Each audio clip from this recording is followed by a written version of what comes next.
Hello,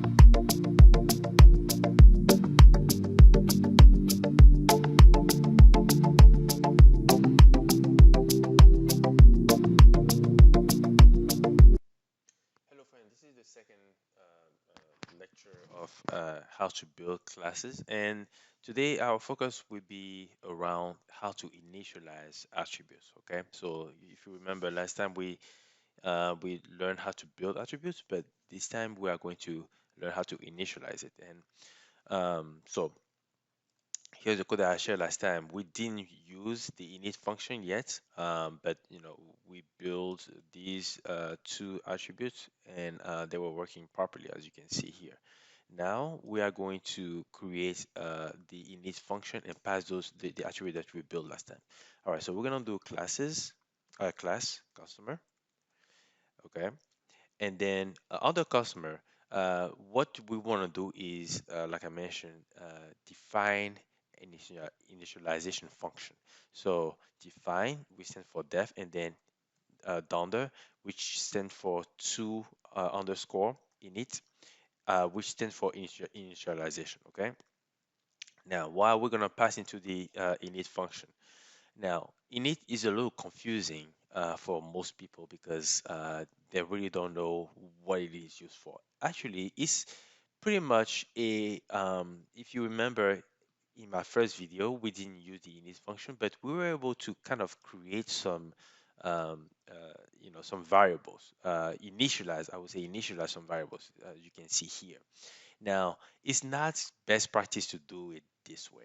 The best practice that most Python programmer recommend is that you pass any variable that you want to create inside the init function. Okay, so the init function has multiple parts, but the most important part is what people call self. And self is pretty much an instance that you create. In the previous lecture, this was the instance that was created, right? And then we have customer that first name. The self is pretty much the customer that we're using. It's just an instance, nothing confusing there. So it's an instance that will be used to pull any attributes that will have been created under the class customer, if that makes sense. So that's pretty much what we're gonna be doing. By the way, this self can be anything else. It's just I would say it's just a conventional word that every programmer in Python is using. Self. It could have been anything like ball or dog or anything else that you want. But self is usually using everywhere. So we're gonna go with self, and then we're gonna put first name, okay, last name, and then we're gonna put also product. Now, in the initialization process, we want Python will only recognize that there are four, one, two, three, and four uh, um, variable that have been created, and that would be initialized. If we put less than four or more than four, Python is going to complain. Okay, so let's do self, which means whatever that is, first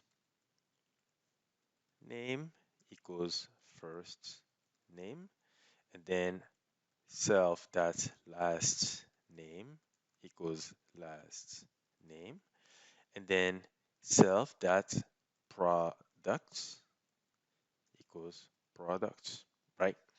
So these are the initialization variable that we want to deal with. Now let's test what we have. Okay, let's create our instance. Customer with lowercase equals customer with capital case, which is our class. And then from there, what I'm going to do is I'm going to ask Python to give me to or to retrieve each attribute that I have created. Okay, so it's going to be like this. That format, and I want what do I want? I want um, customer that first name, which Python is recognizing already, and I'm going to do the same thing with uh, last last name. Oops, last name.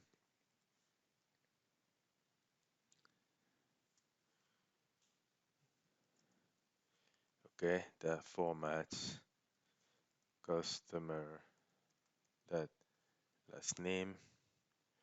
All right. Now, what about the product? All right. So actually, I forgot to pass whatever I wanted to pass inside, right? So the first name would be John, and the last name would be Doe, and then John Doe will have some products. And let's say we are in the car market. So uh, our customer purchased a BMW, an Audi, and a Honda. Okay, let's do that. Those three cars. Okay, so I have I have the self. Okay, which is automatic. We don't need to put anything for self.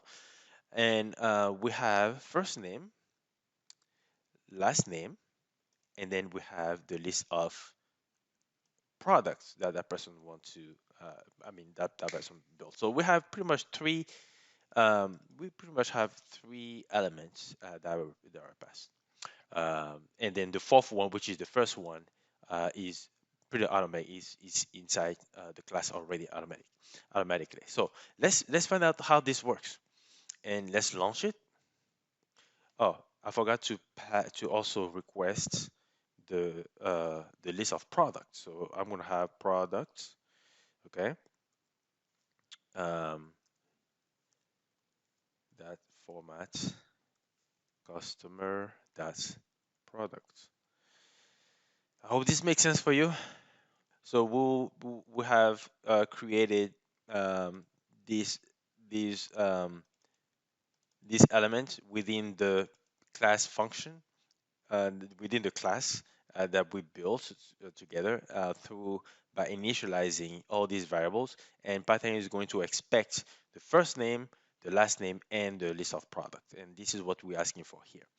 All right, so let's run this. And product did not come out. Print product customer that's products issue have come out. Let's find out what is the issue here. Okay. Um, product equals product, customer equals customer.